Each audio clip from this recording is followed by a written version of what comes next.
পরবর্তী সংবাদে গাঁজা বিরোধী অভিযান পুলিশের যাত্রাপুর থানার অভিযানে এবার গাঁজা বিরোধী অভিযান অর্থাৎ গাঁজা গাছ ধ্বংস করা হলো। মাঝখানে কয়েকটা দিন বন্ধ থাকলে ফের একবার শুরু হয়েছে এই অভিযান। রাজ্যকে নেশামুক্ত করার জন্যই জোর তৎপরতা যাত্রাপুর থানার পুলিশের কি বক্তব্য আজকে সকালের অভিযানকে ঘিরে শুনুন।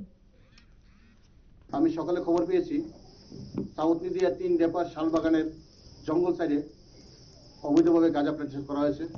সেই খবরের ভিত্তিতে আমি আমার থানার সাব ইন্সপেক্টর অমর কৃষ্ণ দেববর্মা, থানার অন্যান্য officer, man and women staff এবং 9 ব্যাটালিয়নের টিএসআর সহকারে আমরা 25 জন আমরা অ্যাকশনে বেরি এবং সেই আমাদের কথা অনুযায়ী ইনফরমেশন যা ছিল তা সত্যি।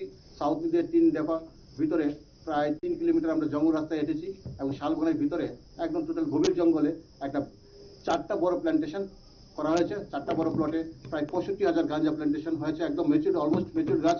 এখন সবগুলো গাছ আমরা টেস্টে করেছি। যখনই আমরা খবর পাবো আমরা কন্টিনিউ টেস্টে করে যাব। ঠিক আছে, থ্যাংক ইউ।